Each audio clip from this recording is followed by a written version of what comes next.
my dears. What the hell is wrong with you? What the hell is wrong with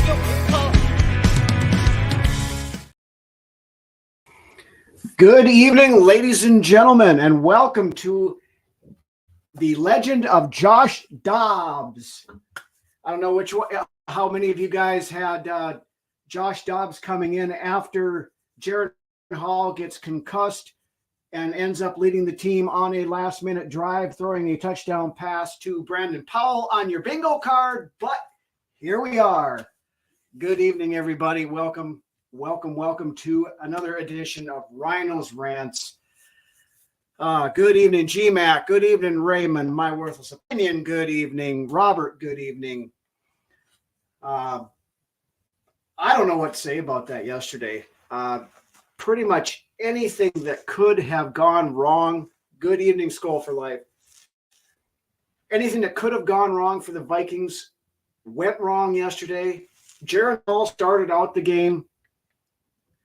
That second drive, he looked very good. He led the team down the field and was inches short, first career NFL touchdown, only to have his head knocked off of the turf and suffered a concussion, bringing him out for the rest of the game. Good evening, Doc.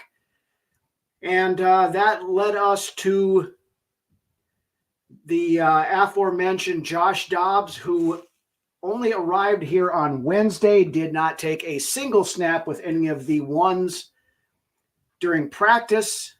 And they were showing ahead of time. Basically, they were going over cadence and snap counts and all this other stuff on the sidelines during that defensive series after Hall got hurt. Hall didn't even know the names of most of his guys out there, but he made himself the stuff of Vikings legend in an instant, basically. Good evening, Eric. Jeff Okuda's crap, both Hall and KJ. Yeah. I mean, the hit on Hall, that was fine. There wasn't anything malicious about that. The one on KJ Osborne, though, glad you brought that one up, Robert. That hit on Osborne was dirty, in my opinion.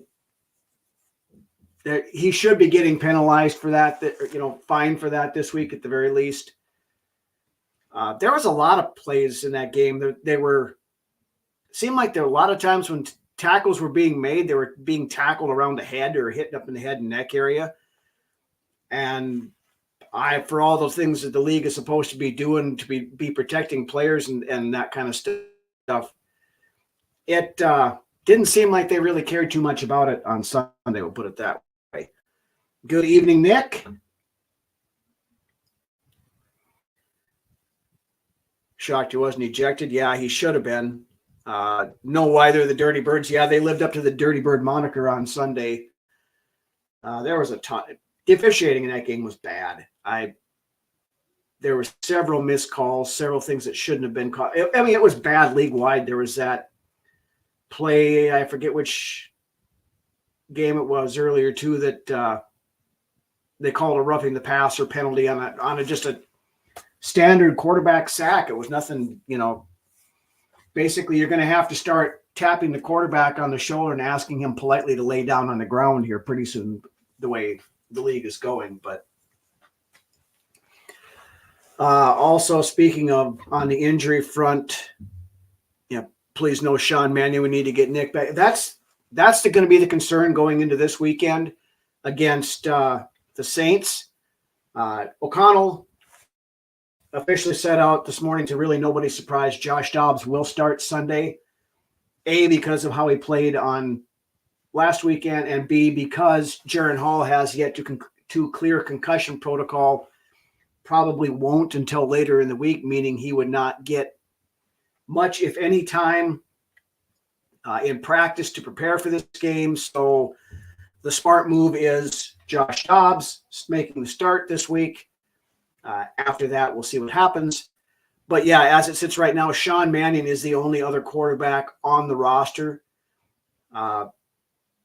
Nick Mullins has not they have not opened his return to practice window yet. And even if they did, I doubt very much that he may be able to play as the emergency quarterback, but we don't know 100% for sure how his back is, if he's ready to come back yet. Justin Jefferson could come off this week as well, but doesn't really sound like he'll be off. He'll play this week. They said, or I believe it was, I don't know if it was Rappaport or one of those guys said that he was probably not playing this week, but he's not far off. So potentially next week, we'll see. Other than ball security, he's the man. And some of that, yeah, he was a little bit, got that ball out there a little far when he was running around doing his running, but some of this you have to. Rappaport said 4 to 6, yeah, and he's 4, so some of that stuff with Dobbs you have to attribute to the fact that he had no practice, nothing basically before he got in the game there. I mean, they said after the game that Kevin O'Connell was basically in his ear telling him where everybody's going to be lining up and what was going to be going on up until they cut the mic with, 10 seconds left or whatever it is. So they basically sandlotted that game on Sunday. Just the guy's going to go here, guy's going to go here, do your thing, watch it. And they kind of cut it down. It was, 1 to 2 read, and if nothing was there to take off and run with it. I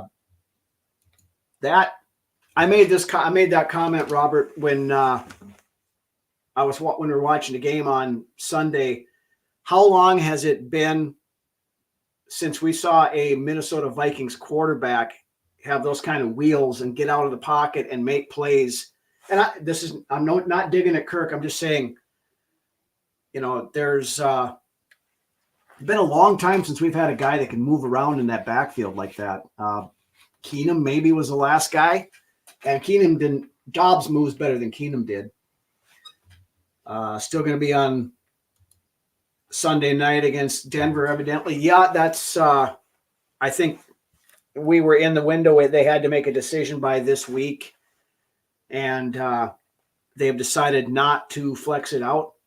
Now, had we got our asses blown out on Sunday, I think they probably would have flexed it out because, there would have been kind of but Denver's playing a little bit better and we're a good story right now. So good evening, Skull Mafia. We have a great team and a great head coach. We ripped on Kevin O'Connell a little bit earlier in the year for his play calling and some of the, his time management and things like that. But the last couple of weeks, O'Connell has stepped his game up, doing what they did on Sunday. I mean, you couldn't have gotten more of a horseshit situation. Kirk goes down. Mullins is on IR. Your rookie 5th-round quarterback comes in, plays pretty well for a series, smacks his head on the floor or on the turf, gets a concussion, goes out. The guy that you just traded for shows up and you manufacture a victory somehow. All the credit in the world to the defense. They played a hell of a game again. They were getting gassed a little bit there at the end, but they stepped up when they needed to step up. Byron Murphy has started to come on considerably the last couple of weeks.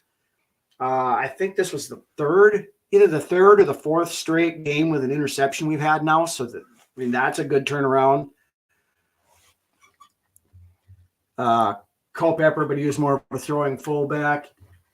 Yeah, Culpepper could move and he had wheels, and yeah, he was a freaking tank doing it. But, just seeing, there was a couple of plays on Sunday that Dobbs had no business getting out of trouble, and he spun himself out and ran around and it was, and don't get me wrong here, and I'm not comparing it, but it was some of those spin arounds and run arounds back there. They were almost Tarkington-esque in how he was being able to evade pressure and things like that. Dobbs processes very quickly. He does. And, for those of you who didn't know, he's an actual rocket scientist. 4.0 GPA from University of Tennessee, yada, yada, yada. That's going to be the new thing every time the Vikings play. Before it was Adam Thielen. Did you know he went to University of Minnesota Mankato, or Minnesota State University Mankato, was from Detroit Lakes, Sada. So now it's going to be Josh Dobbs, the rocket scientist, who apparently got a nickname from NASA today, because Dobbs actually was an intern for NASA when he was in college, but now NASA dubbed him the Pastronaut. So I guess if NASA's going to give you a nickname, you just well take it. Robert opens up our offense, helps running attack, RB2. Who's stepping in?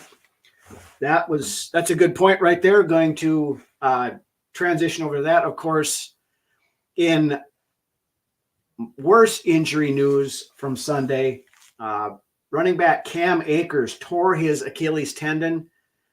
So he is done for the year. Kind of a pretty big blow there, because Akers was the emergency quarterback behind Dobbs on Sunday.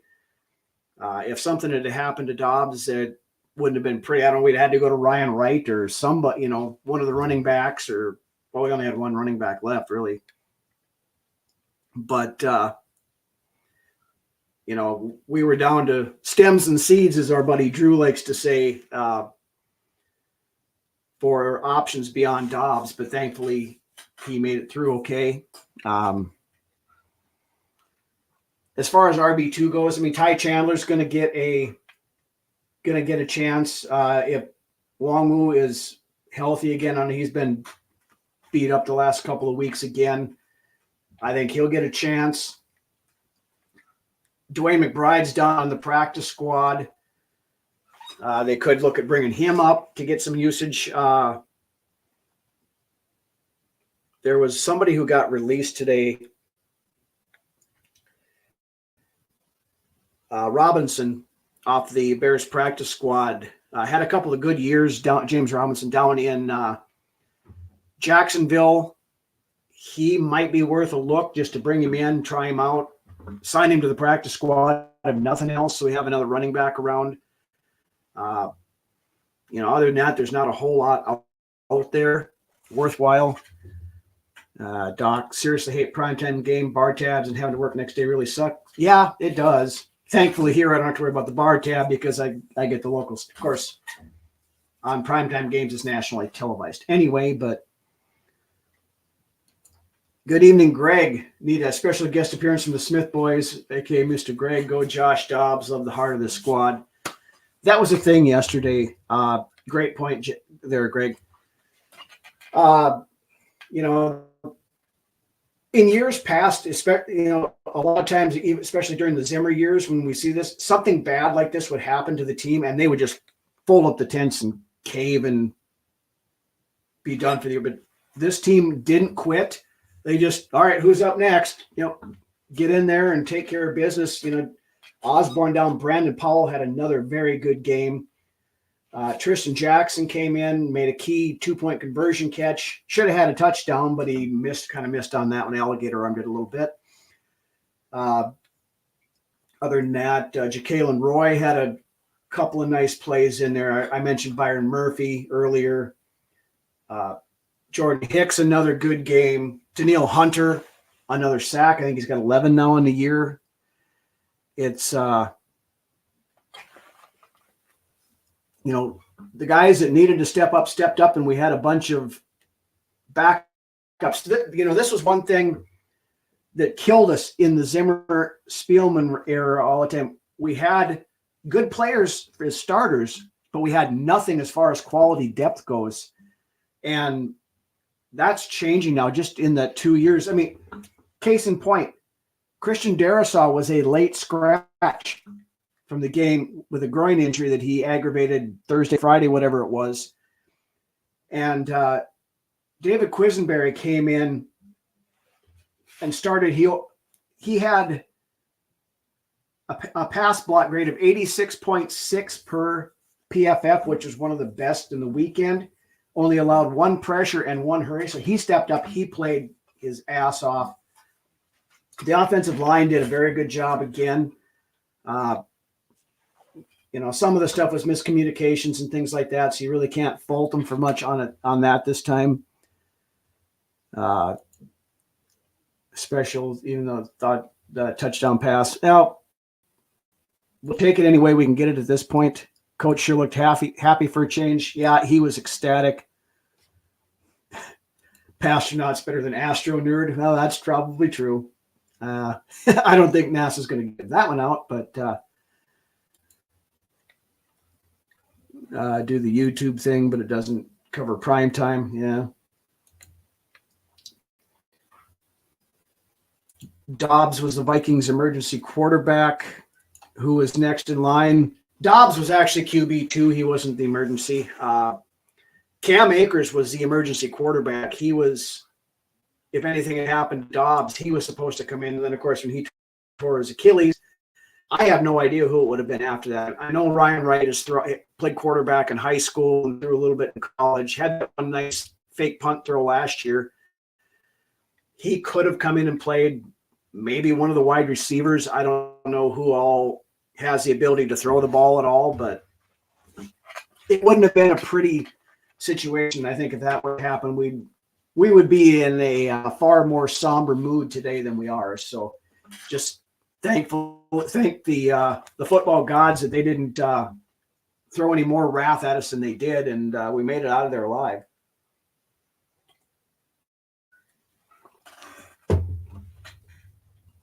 Yeah, cable or satellite in a decade. Yeah, I cut the cord a long time ago. I do all the streaming. Thankfully, get the games on locals here, and then I bit and piece stuff together for ESPN and things like that. But defense won the game the first half. Yeah, they did. I mean, those two turnovers that the safety, well, first the safety and then the two fumbles that Dobbs had, they limited Atlanta to field goals on both those. I mean, they got the ball down to the 3-yard line or something like that one time, and they held them out of the end zone. Can't say enough about the defense. Flores is doing a phenomenal job with this group. And I know there was talk, everybody's around, well, yeah, better enjoy Flores because he's going to be gone at the end of the year. And if I'm the Wilfs, hold on one second, guys. Alexa, cancel. I don't know why my Alexa was going off, but apparently it heard something that needed to go. But yeah, they were talking about Flores, and he's going to end up going someplace else. If I'm the Wilfs, I back the truck up and I say, what do you want to stick around here? I mean, you want to be given the assistant head coach title? Fine. Here, you want a higher contract? Fine. You keep that guy around because he has done. I can't heap enough praise on the job that Brian Flores has done with his defense. From what we saw last year to what we got now, it's night and day difference. These guys want to play for each other. They do, and that's the thing. This team, the culture change.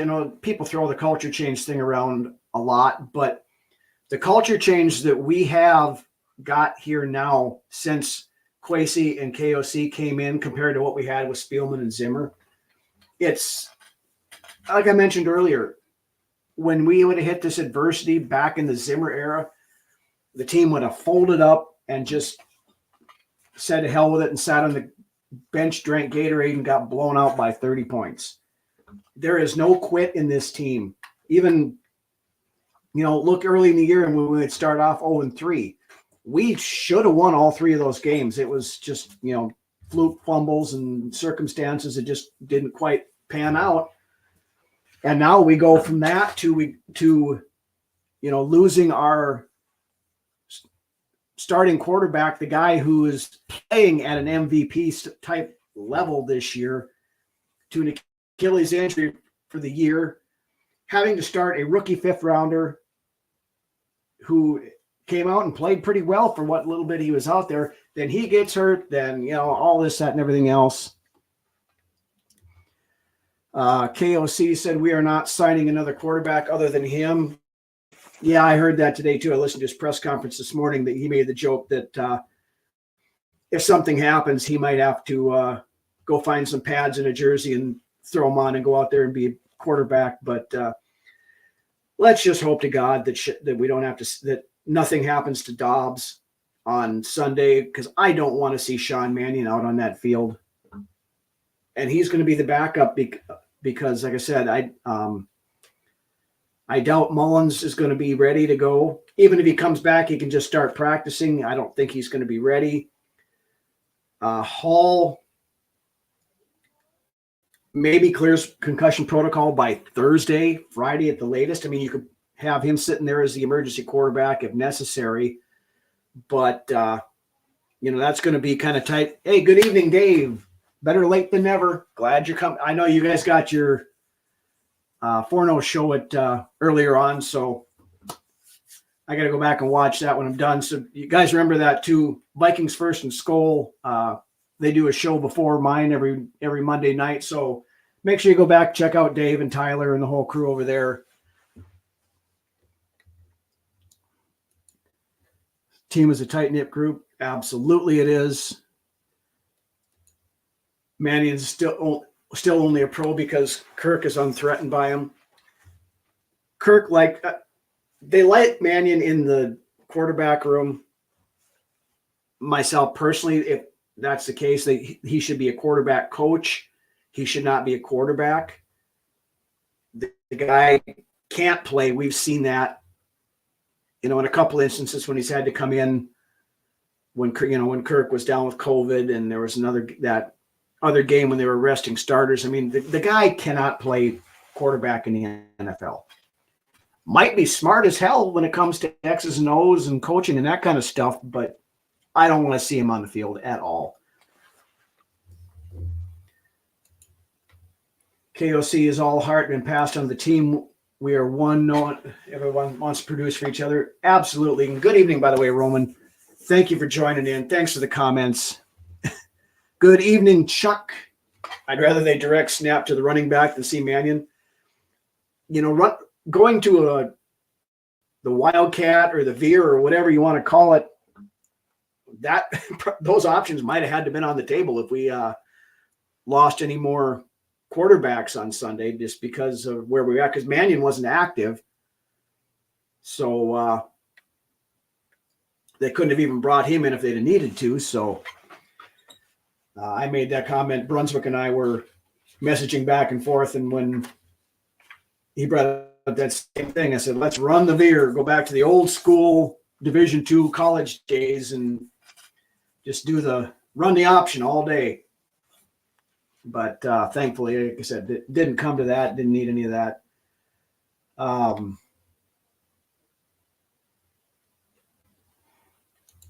Dave, Mannion is smart, getting paid more to hold a clipboard than being a low-level coach. Yeah, that's probably true. But and I mean, he's not taking up a roster spot right now. So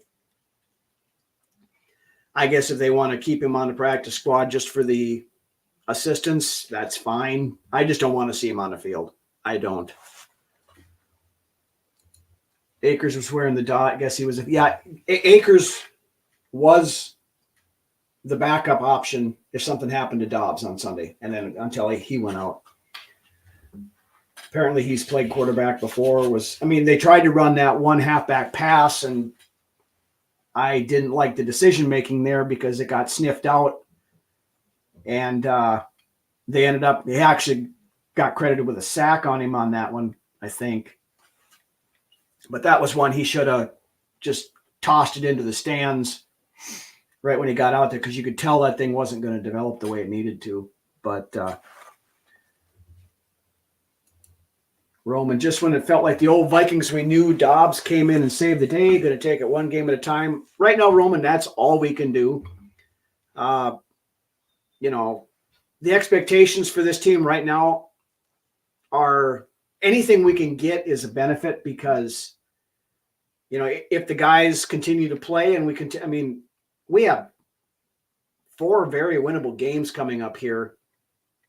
We have, of course, the Saints this weekend. We have Green Bay.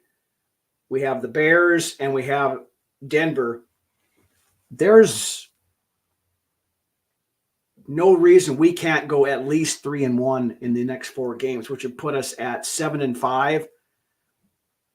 With a kind of tough stretch down the end where you have to play the Bengals and the Lions twice, but at 7-5, if you could win 2 out of the last 5, 9-8 in the NFC, probably still get you in the playoffs. I'm hoping for better, still hoping for better than that. But as we saw today, the team has not given up the ship, so us as fans shouldn't be doing that either. Like our buddy Ted Glover made the comment, that the whole tanking crowd, this kind of thumbed the whole nose at this. This team is not going to give up. They've got heart. They're building something here that, if we can just get the right stuff put together, that this team can go places with it as it is, whether it's with Kirk under helm, whether it's with Dobbs under helm, whether it's somebody new next year. Another year we fix more of these holes. We got to fix the running game. That's the biggest thing on offense. We got to do something with. And then there's some places on defense, up on the line there, we need some stuff there and things like that. But we finally have a decent offensive line. You have Justin Jefferson, who will be back in a week or two. On one side, you have Jordan Addison, who is turning into a star in the making. He's a star in the making as it is. When we have both Addison and Jefferson together on the field now after the experience Addison's got the last month, defensive coordinators are going to be wetting themselves trying to figure out how the hell they're going to stop those two, plus TJ Hawkinson, plus KJ Osborne and whoever all else we tend to throw out there. Love that block Akers put on the defensive tackle, warped him, but it's cool to see that effort. Yeah, Cam Akers was a great add-on to this team. I'm kind of frustrated that we didn't see more of him in the run game because it seemed, he had that extra gear, that more explosiveness, a little better vision than Madison seemed to for most of the time. But, now we just have – there again, we have to go to plan B on this as well too. So, Doc, we are down to the 4th-string quarterback. The best wide receiver in the league is on IR. Our stud left tackle was down. We got him right where we want him. That's just it. If somebody would have told me at the beginning of the year that we're going to lose Jefferson, we're going to lose Darisaw, we're going to lose 2 of our backup quarterbacks, and we're still going to go out and win games, I'd have said you were nuts. But nothing's impossible with this team if they continue to play with the heart and the grit that they played with on Sunday. That's one of those ones, like O'Connell said all the time last year, you be at your best when your best is required. And was it pretty? No, it wasn't for a lot of it. But you can't expect Picasso when you have a guy that's only been there 3 days and everybody is hurt and you're patching the lineup together with duct tape and baling wire. But, it was a hell of a performance, and I could not have been more proud of those guys. Good evening, Miss Mary Fisk. Welcome to the show tonight. Good to see you. Never give up, believe in each other, fight for each other, and that's what they're doing. These guys, if you haven't seen it yet, go back and watch the post-game locker room deal. You can go on to Vikings.com. It's on their YouTube page, the X-Files, wherever you want to find it. But it's worth a watch. I love watching those after a win. O'Connell, the guy's got all the charisma in the world and stuff, and those players love playing for him. They've got that tight knit. I hate throwing this around because it's very cliche, but that family in the locker room, and they got each other's backs. One guy goes down, and now somebody else is stepping up. I mean, they're starting to gel at the right time, and if we can overcome these adversities that are being put in front of the team here right now, with the quarterback situation, running back situation, we get Jefferson back for that stretch run, and Dobbs or Hall or whoever is going to be playing quarterback here coming forward, get them a little bit more experience in the system and set up. I mean, it's going to be, the sky is still the limit for this team. I mean, are we a Super Bowl contender? I'm not going to go out there and say that because people would call in. I'd be called to the HR for a random drug test tomorrow. But, I mean, this team has the potential to at least make some noise. Okay, 575 chili. What is that, Dave? Is that one of your funky IPA beers, or is that one now?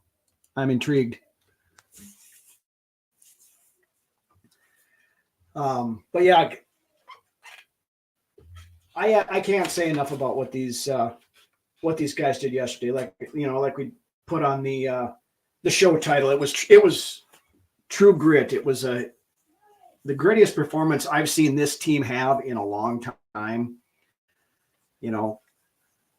Just everything that got thrown in our face, and yet they just kept clawing. They kept, when we went down that score late in the game and they come back, I was sitting there watching the game with my dad, and he just looking at, I looked over him and I said, they're gonna march down the field and they're gonna score a touchdown. We're gonna win this game. And sure hell they did. That's the weird thing. I wasn't even surprised when it happened.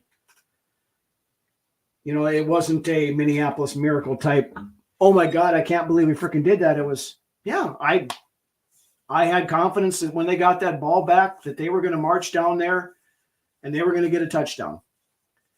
But, and like I said, yesterday also showed how valuable having a mobile quarterback can be in this league.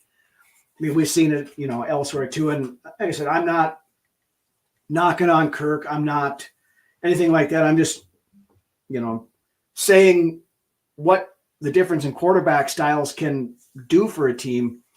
There was Dobbs had 66 yards rushing, a touchdown, and we haven't seen quarterbacks move like that around here, unless they're making our defense look foolish over the years. But it is a brand of green and red chilies grown in Hatch County, New Mexico. Are they gasoline with a lighted match chaser hot, or are they just, or are they actually, good chilies that don't burn your insides out as you eat them? I used to love the hot stuff, but as I get older, I do that and my body looks at me like, what the hell are you doing? And then I feel like garbage for 2 days after the fact. So I kind of had to back off on that hot stuff a little bit. That's the attitude to have. I have it. So does the Vikings team. Yeah. I mean, it's right now you just got to enjoy the rest of this season for whatever it ends up being, whether we make that push, we make the playoffs and then see what happens from there, or whether things fall apart and, we end up finishing 6-11 or whatever. We just got to take this, like Roman said earlier, and it was a very good point. We got to take this just one game at a time. We need to go 1-0 on the week. And this week we got to go 1-0 against the Saints, who, are not a great team. They're an average team. They're coming into our house. I think the crowd is going to be electric, especially after what we saw on Sunday. So that's going to help us out. And I look for big things against the Saints this week too. Are we going to blow them out? No, probably not. But I fully expect us to go there on Sunday. U.S. Bank Stadium is going to be rocking, and I expect the Vikings to walk out of there with a win against the Saints. I do. Chuck, to go on the road against any NFL team with multiple backups, come out with a W is quite an achievement. I know it was Atlanta, but hey, we'll take it. Hot stuff sometimes catches up the stomach playing. Yeah. And I mean, Atlanta was 4-4. They were starting, new quarterback too. But Heineke's not a bad quarterback. I mean, he's shown he's got that gunslinger, Case Keenum-esque type mentality, goes out there and, he's going to make mistakes. And Lance and I talked about that on the show on Friday that, you can get Heineke to make a few mistakes, and he did. He airmailed some of those throws that, had the interception to Byron Murphy. And, but he's not a bad quarterback. He's in that Gardner Minshew range, one of those guys that's a bridge quarterback or guy that can go in there and play and win you some games. And so, I mean, they're not scrubs. Their defense is pretty decent. They lost Jared, of course, so that hurt them. But, like Chuck said, anytime you can go on the road and beat a team, winning on the road is hard, even if you're at full strength, and we're at about 50% capacity right now. And, Mary very well said right here, look back at this season and be proud. Whether we get, wherever we end up this year, this is not the end for this team. This is a very young group. There's a few older guys in there yet, the Harrison Smiths and the like of those guys, Kirk and a few others. But by and large, this is a young team. The offensive line, they're all, 27 or younger. Wide receiver core, all 25 or younger. Paul, I think, is older than that. But, I mean, Addison, Jefferson, the core there, Hawkinson's 25, 26. You got Ivan Pace at linebacker. The cornerbacks on this team are coming along very, very well. Caleb Evans, has a few ups and downs here, but he's becoming a very solid cornerback. Like I mentioned before, Murphy is coming on, and he's playing like we expected him to play when he first got here. Andrew Booth has come in and made plays. Mekhi Blackman played quite a bit on Sunday, and he played well. I was a big fan of his, to start the season, and I expect him to be pushing for starting roles by mid-season. I mean, he's not starting, but he's getting significant playing time. And the safeties, Metellus and Bynum especially, I cannot say enough about those guys. We have a lot of good pieces here, and it's just we got to get everything tied together. And if we can get over this injury issue, 2023 is probably not going to be the top of the mountain, but I think it's going to set us up well for next year. All these guys are getting the experience. They're getting battle tested. They're going through the trenches, getting smacked in the mouth, having to deal with all this stuff, and they're coming through and they're passing with flying colors. So, for all those guys that go out there on social media whenever Kwesi's over his head or O'Connell's over his head, no, shut up. Those guys are making a difference. They are building something. Rome wasn't built in a day to coin the old phrase. And Spielman and Zimmer left us with a mess. And to their credit, I believe O'Connell and Kwesi have done a very good job getting this team pointed in the right direction. We're not where we want to be yet, but we're getting there. Average age 26.7. Yeah, I figured it was right around there someplace. I mean, all these guys are just entering their prime, so it's, the window is open. The window is opening. It's not closing. We'll put it that way. Mary, fumble recover was funny. Josh got in and ripped it. Yep, that was. Anytime we can get that stuff, and that's the thing we were missing those first 3 to 4 weeks of the season. We weren't causing turnovers. We were just turning the ball over. Now, yeah, okay, we had 2 fumbles this weekend. I can excuse them both just, for the simple fact that, again, we had a guy who'd been here for 5 minutes playing quarterback. But the defense is starting to make those turnovers now, fumbles, interceptions, all that stuff. And you can tell in the results. Mary, very strong locker room, makes for a very strong team. Strong teams win. Absolutely 100%. Could not agree with you more. Doc, the season could end up being time when we look back years later and say that's where it started. I agree, Doc. There's something here. We saw it last year, and everybody dismissed it as a fluke and everything else. No, that was the start. But with all the adversity that this team has faced this year, and to still be, we're in the playoffs right now. If the season ended today, we'd be in the playoffs. Referee crew was great yesterday. Let them play. I'm not going to go there because that I thought the officiating crew was garbage, but that's all I'm going to say about them.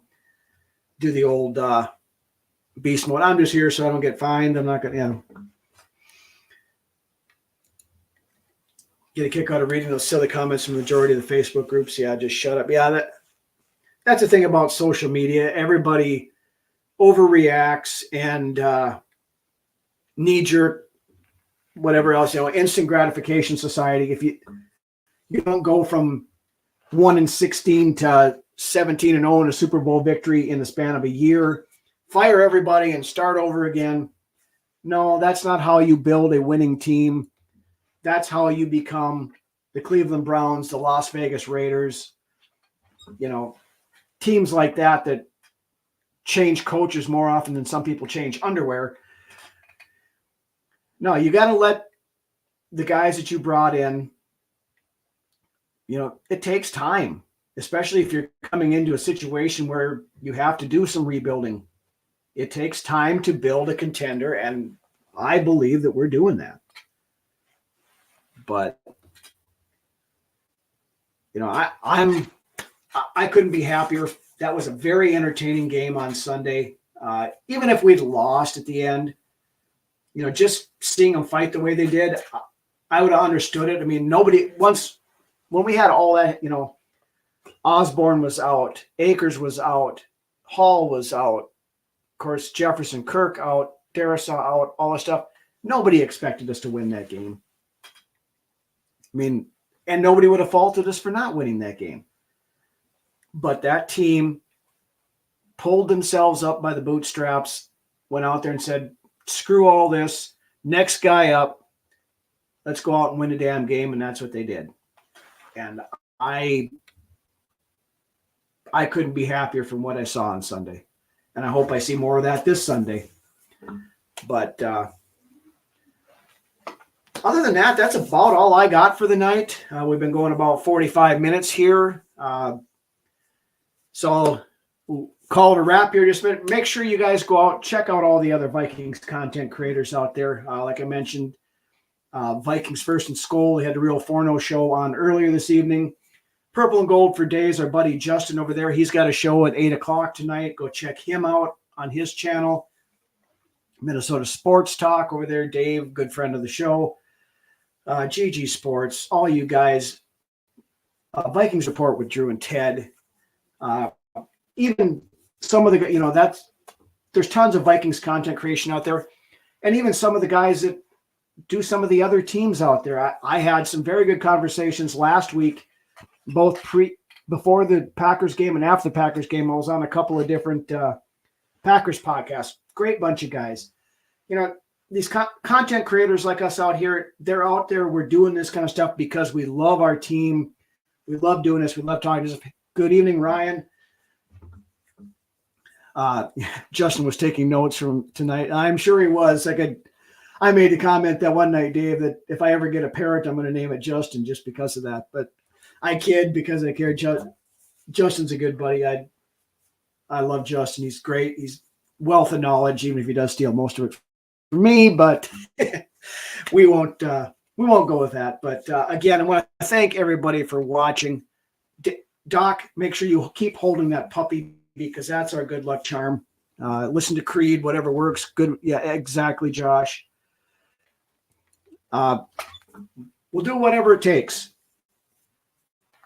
Enjoy the show. Thank you very much, Roman. Appreciate you coming on. Glad to have you on here. Again, I want to thank all you guys in the chat who joined tonight. I love talking with you guys.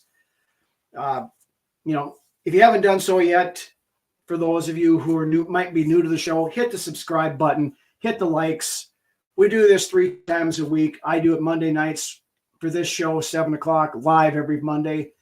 Wednesday nights, my co-host on the studio show, Brunswick, does Brunswick's Best, where he takes a look at all the best players in Vikings history numerically. He'll be looking at number 27 this Wednesday, so make sure you check that out. And, of course, the regular studio show on Friday nights at 6 p.m. We go live when we can. Otherwise, it's pre-recorded. But, we get you up to speed on what's going on for the week and preview the upcoming game. And, of course, Doc, I cannot leave without giving a shout-out to the Filipino fan club. Nympha, Nonoy, BB, Jen, Wilma, all you guys over there halfway around the world that watches. Thank you very much again for supporting me. Brunsy in a onesie. I'm not flying drones anymore, Ryan. I ran out of too much stuff to do. I got a real job again, and I'm doing this and stuff, so the drone stuff's kind of off to the side. But again, with that, thank you again so much, everybody. Check us out Wednesday for Brunswick's Best, the studio show on Friday, where we will preview the game this Sunday versus the New Orleans Saints. With that, you guys have a good rest of your Monday. We'll catch you later. Skol Vikes.